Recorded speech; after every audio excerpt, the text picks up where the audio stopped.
میرے دوستوں، بزرگوں، عزیزوں، یہ تو ہمارا ایمان اور عقیدہ ہے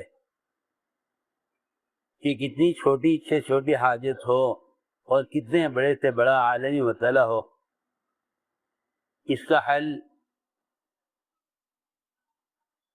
اور ان حاجتوں کا پورا ہونا محض اللہ کے امر سے ہے۔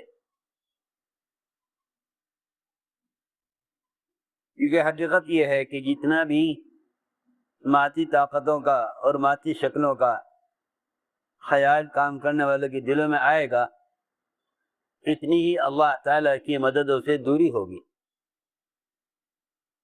اللہ کی مدد سے اتنی دوری ہوگی۔ سب سے زیادہ اللہ رب العزت کے لامحدود خزانوں اور انسانی حوائج کے درمیان حائل ہونے والی چیز وہ مادی شکلوں کا یقین ہے، کیونکہ جس شکل کا بھی یقین دل میں آ جاتا ہے، اس شکل سے متعلق حاجتوں سے کہ برا ہونے کا یقین اللہ کی ذات کا ختم ہو جاتا ہے۔ تو یہ بات یقینی بات ہوئی کہ کام اللہ کے فضل سے ہوگا، کام اللہ کے فضل سے ہوگا۔ ہماری جو کیا حیثیت ہے، انبیاء علیہ السلام کو بھی اللہ رب العزت اگر کسی خاص قوت اور اختیار سے نواز دیتے ہیں، وہ بھی اللہ رب العزت صرف اس امتحان کے لیے نوازتے ہیں کہ یہ ہماری ذات سے ہونے کا استحضار اور یقین رکھتے ہیں یا نہیں۔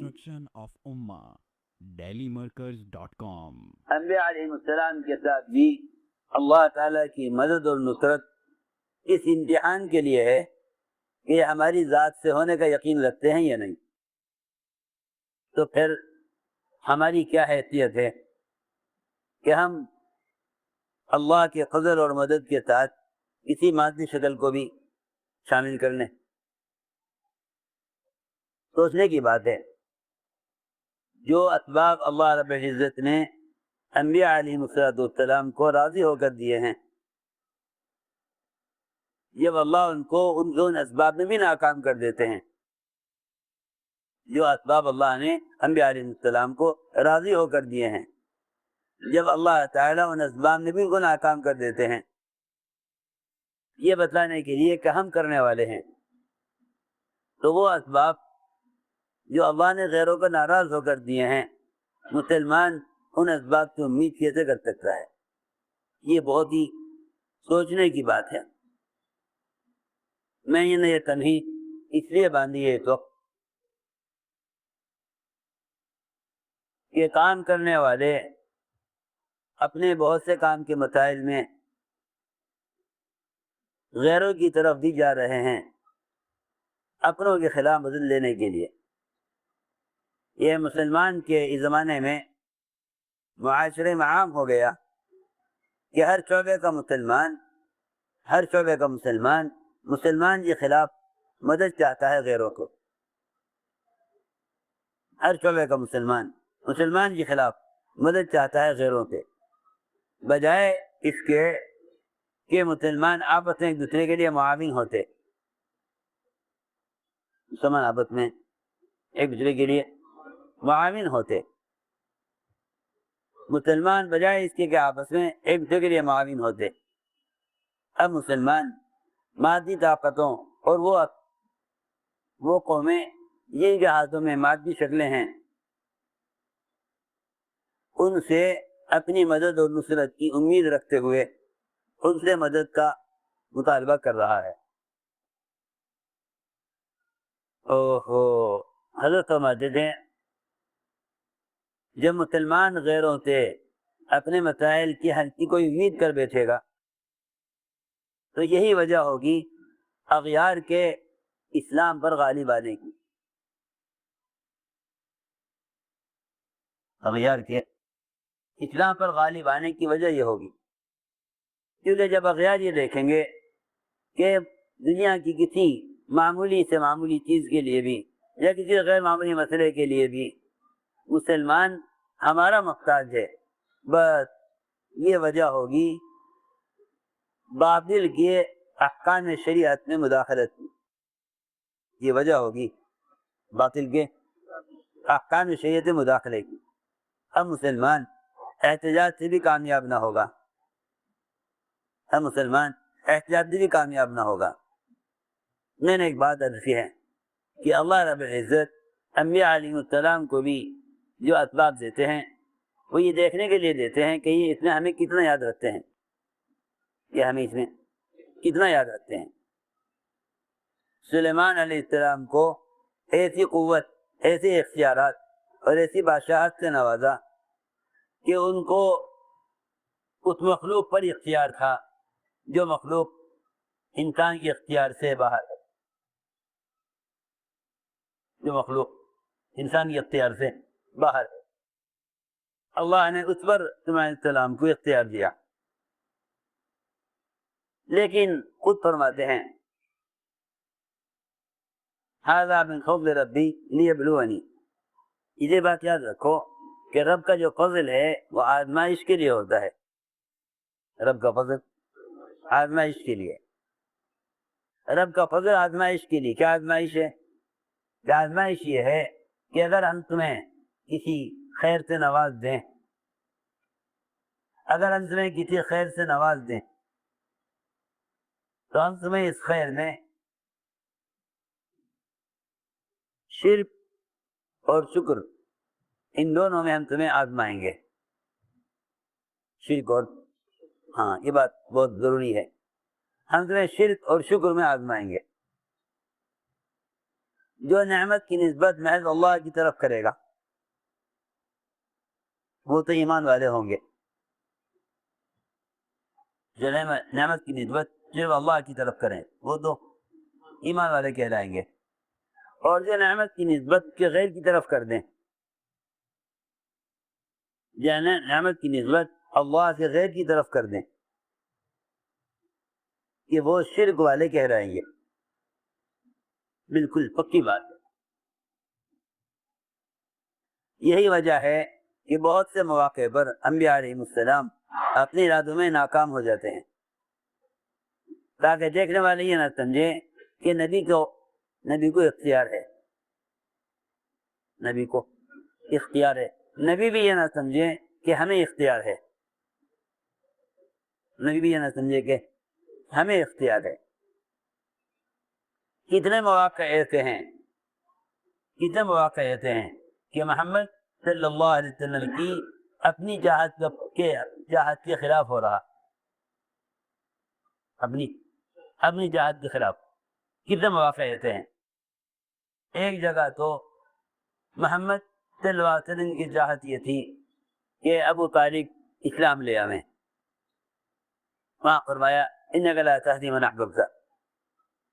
ایک طرف چاہت یہ تھی کہ دوسرے جزا کے قاتل وحشی کو کوئی قتل کر دے، ایک جزا کی ہدایت کی تمنا، دوسرے جزا کے قاتل کی ہلاکت کی تمنا،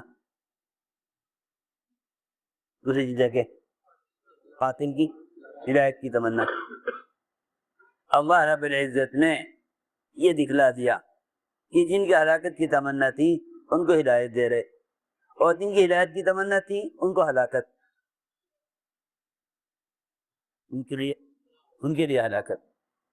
اس لیے یاد رکھو جتنے بھی معجزات انبیاء علیہ السلام کے ساتھ ہیں وہ اولاً اللہ کے تعارف کے لیے ہیں، وہ اولاً اللہ کے تعارف کے لیے ہیں۔ نبی معجزات سے بھی دعویٰ نہیں کرتے کیونکہ وہ محض ثبوت نبوت کے لیے ہیں، وہ محض ثبوت نبوت کے لیے ہیں۔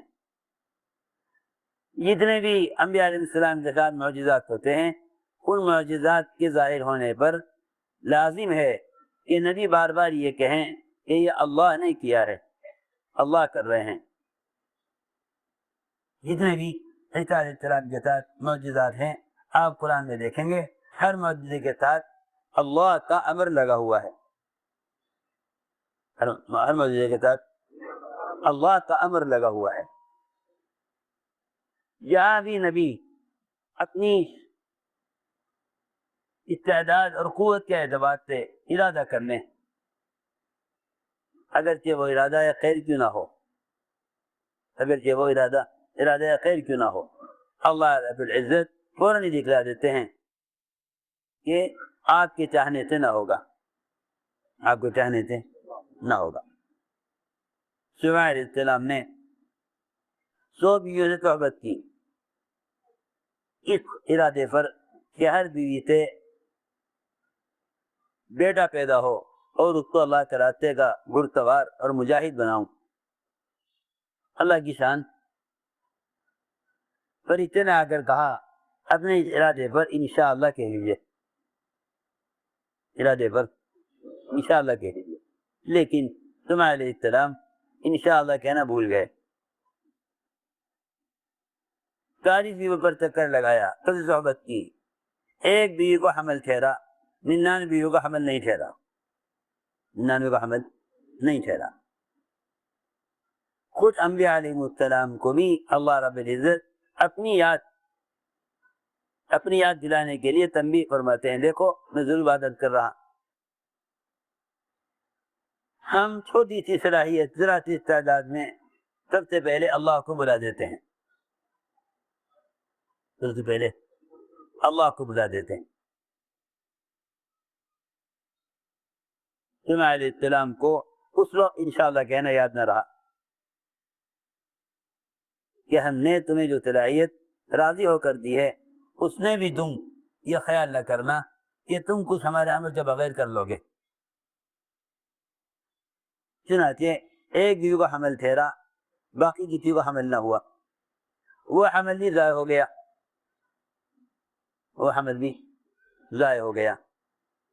یہ دکھانے کے لیے کہ اگر تمہیں کسی امر میں اتنی فیصد کامیابی ہو جائے تو یہ خیال نہ کرنا کہ ہم کامیابی کی انتہا کو پہنچ سکیں گے، ہم کامیابی کی انتہا کو پہنچ سکیں گے۔ آپ نے فرمایا کہ اگر میرے بھائی سلیمان انشاءاللہ کہہ لیتے تو ساری بیویوں سے ان کی چاہت کے مطابق بیٹے پیدا ہوتے جو سب اللہ کے راستے کے مجاہد بنتے۔ آپ نے فرمایا کہ میرے بھائی سلیمان اگر انشاءاللہ کہہ لیتے ہر بیوی سے اولاد ہوتی اور بیٹے پیدا ہوتے۔ میرا مقصد عرض کرنے کا صرف اتنا تھا، یہ کام اللہ تعالیٰ کی مدد سے ہوگا، کام اللہ کی مدد سے ہوگا۔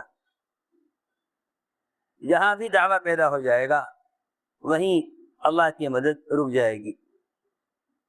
سب سے بڑا سبب اللہ کی مدد کے رک جانے اور اپنے ارادے میں ناکام ہو جانے کا سب سے بڑا سبب اپنے ارادوں میں اللہ کو بھلا دینا ہے، اپنے ارادوں میں اللہ کو بھلا دینا ہے۔ اس لیے فرمایا کہ اللہ رب العزت جس عمل خیر کی توفیق دے دیں،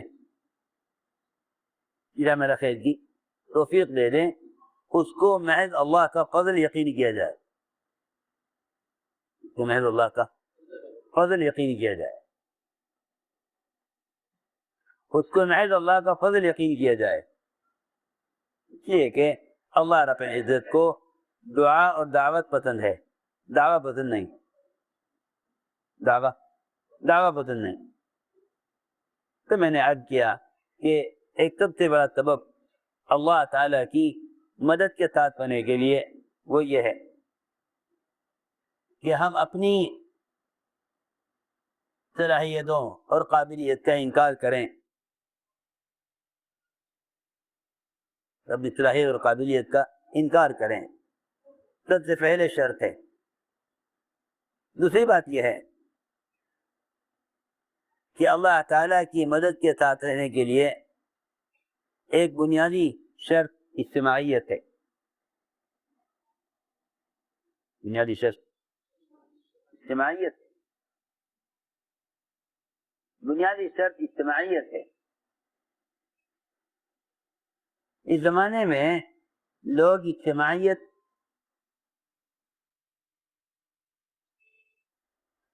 ایک خیال، ایک رنگ، ایک زبان کے لوگوں کا آپس میں مجتمع ہو جانے کو اجتماعیت سمجھتے ہیں۔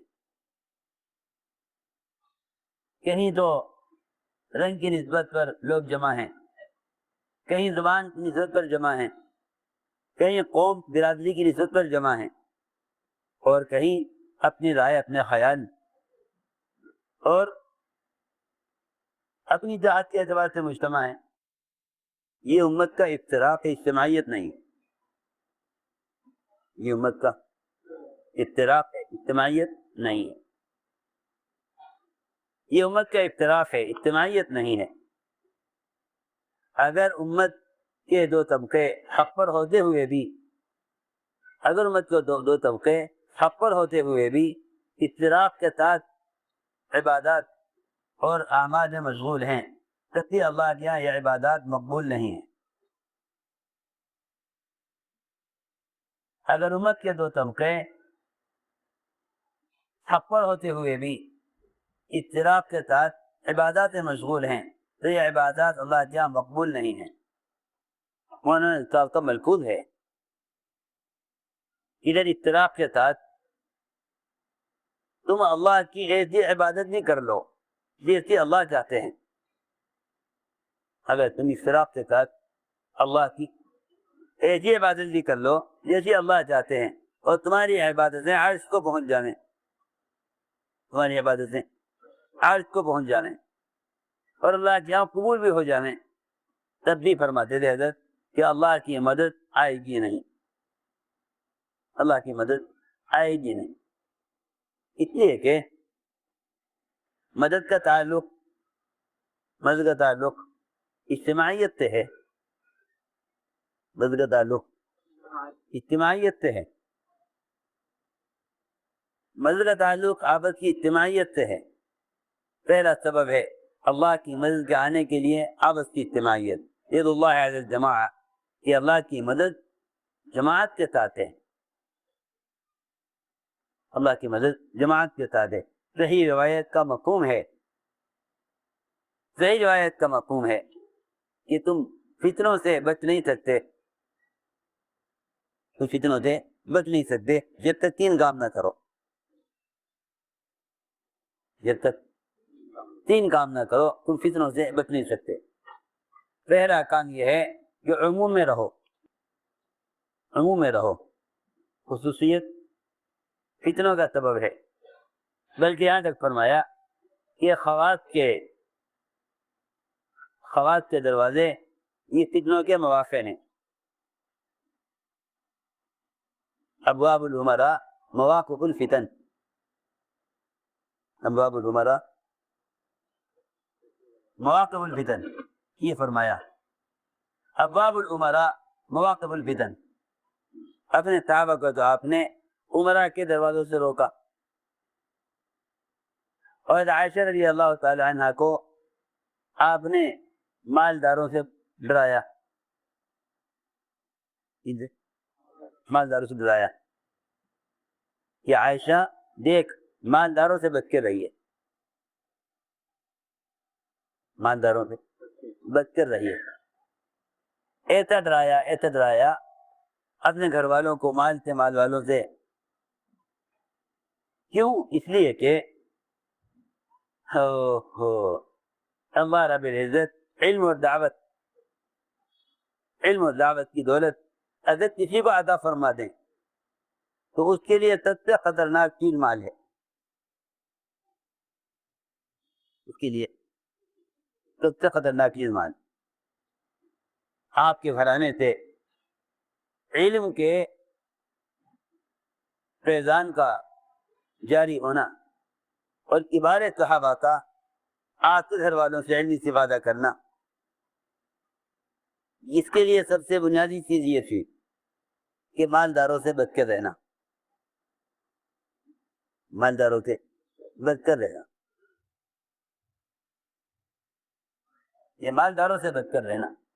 میں نے اس سے عرض کیا کہ اگر اللہ رب العزت کسی گھرانے کو علم اور دعوت سے نواز دیں تو ان کے لیے سب سے اہم چیز یہ ہے کہ وہ اپنے آپ کو مال سے بچانے۔ میں نے عرض کیا کہ حدیث میں آتا ہے کہ فطروں سے بچنے کے لیے سب سے پہلا کام یہ کرو کہ عموم میں رہو، میں رہو، عموم میں رہو. کہ حدیث میں فرمایا کہ انسان کا بھیڑیا شیطان ہے. اس سے بچاؤ کے لیے 3 شرطیں ہیں. اسے بچاؤ کے لیے 3 شرطیں ہیں. پہلی شرط عموم میں رہنا. پہلی شرط عموم میں رہنا. عموم میں رہنے میں حفاظت بھی ہے اور ترقی بھی ہے. عموم میں رہنے میں حفاظت بھی ہے، ترقی بھی ہے. میں نے اندازہ کیا جتنا آدمی عموم میں رہتا ہے اتنا وہ خصوصیت سے گھبراتا ہے. جتنا خصوصیت سے گھبراتا ہے. صحابہ کرام عمارت اور ذمہ داریوں سے بہت گھبراتے تھے. میں سمجھتا ہوں کہ ان کا یہ مزاج عموم میں رہنے کی وجہ سے تھا. یہ مزاج عموم میں رہنے کی وجہ سے تھا. عمومی گشت یہ ہر طرح کے فتنوں سے بچاؤ کا بنیادی عمل ہے. اس لیے کہ اللہ رب العزت کی معیت کا اپنے بندے کے ساتھ اور توجہ خاص کا اپنے بندے کی طرف، 2 چیزوں سے بڑھ کر اور کوئی سبب نہیں ہے. ایک عمومی گشت اور ایک انفرادی عبادت. یہ اللہ تعالیٰ کی طرف سے 2 موقع توجہ خاص کے ہیں. واقعی جو آدمی اللہ کا قرب چاہے وہ ان 2 کاموں کو لازم پکڑ لے.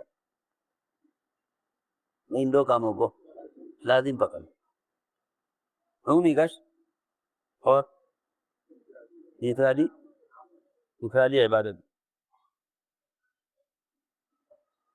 یہاں تک بھی ملتا ہے خلفاء راشدین کی سیرت میں کہ ایسے آدمی کو امیر چنتے تھے جماعت کا جس کی خلوت کی عبادت پر رشک کرتے تھے. میری بات بہت ضروری ہے. جس کی خلوت کی عبادت پر خلفاء راشدین رشک کرتے تھے، ایسے لوگوں کو جماعت کا ذمہ دار بنایا کرتے تھے. بلکہ خود حضور اکرم صلی اللہ علیہ وسلم جماعت پر ایسے آدمی کو امیر بناتے تھے جو ان میں زیادہ قرآن پڑھنے والا ہوا کرتا تھا. ان میں زیادہ قرآن پڑھنے والا ہوا کرتا تھا. کیونکہ میں نے اندازہ کیا کہ تنظیم اور دعوت میں فرق یہ ہے کہ تنظیموں میں تو ان کو چنا جاتا ہے جنہیں ظاہری تجربات زیادہ ہوں، اور سیرت میں عمرا ان کو چنا جاتا تھا جن کا تعلق مع اللہ زیادہ ہو. آپ نے جماعت کا امیر ان صحابی کو بنایا جو سب سے زیادہ قرآن پوری جماعت میں پڑھنے والے تھے. قرآن سب سے زیادہ پڑھنے والے. میں نے عرض کیا دیکھو بڑی بات توجہ سننی پڑے گی. بہت جتنی بھی مشکلات کام کرنے کو پیش آئیں گی اس کی اصل وجہ اللہ سے تعلق کی کمی ہوگی. ابو بکر صدیق رضی اللہ عنہ کی ہدایات میں ہے یہ 2 کام تم جتنے زیادہ کرو گے اتنی ہی اللہ کی مدد تمہارے ساتھ ہوگی. 2 کام تم جتنا زیادہ کرو گے اتنی اللہ کی مدد تمہارے ساتھ ہوگی. اور 2 کام بتلائے، ایک رات کا قیام، دوسرے قرآن کی تلاوت. رات کا قیام اور قرآن کی تلاوت، یہ 2 کام تم زیادہ کرو گے تو اللہ کی مدد تمہارے ساتھ ہوگی. تو میں نے عرض کیا کہ یہ 2 چیزیں بہت اہم ہیں. یعنی اللہ تعالیٰ کی توجہ خاص کا مستحق ہونے کے لیے یہ 2 چیزیں بہت اہم ہیں. ایک انفرادی دعوت، ایک انفرادی عبادت. لیکن اتنے دونوں میں کمی ہے. میں نے عرض کیا اس حدیث کی بنیاد پر کہ اللہ کی ذات کے ساتھ تعلق میں بہت کمی آئے گی اگر ان دو چیزوں میں کمی آئی، افراد دعوت، افراد عبادت۔ بلکہ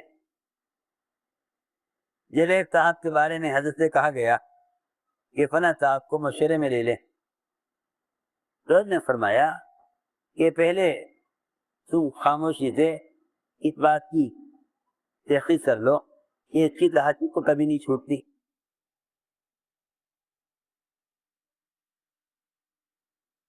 راجی کو کبھی نہیں چھوٹتی۔ میں نے نظر کیا کہ دین کے شعبوں میں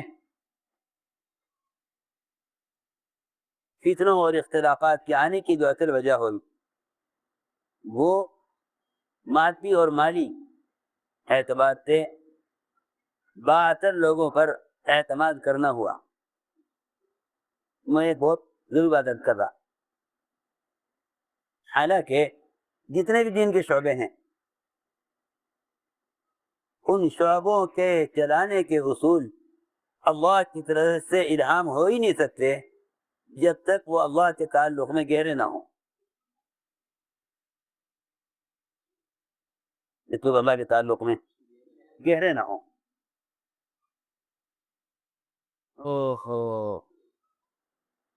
مادی اسباب اور دنیاوی اختیارات کے اثر سے دین کے شعبے کبھی نہیں چل سکتے، دین کے شعبے کبھی نہیں چل سکتے۔ مادی اسباب اور دنیاوی اختیارات اور اثر رسوخ سے میں اس میں ایک مثال دیتا۔ جس صحابی نے بھی یہ کہا حضور اکرم صلی اللہ علیہ وسلم سے کہ میری اپنی قوم میں چلتی ہے، میرا اپنی قوم پر بڑا اثر ہے، اپنی قوم پر میرا بڑا اثر ہے، میں جا کے دعوت دوں گا میری بات مانیں گے۔ عروہ بن مسعود کے ساتھ بھی یہی ہوا۔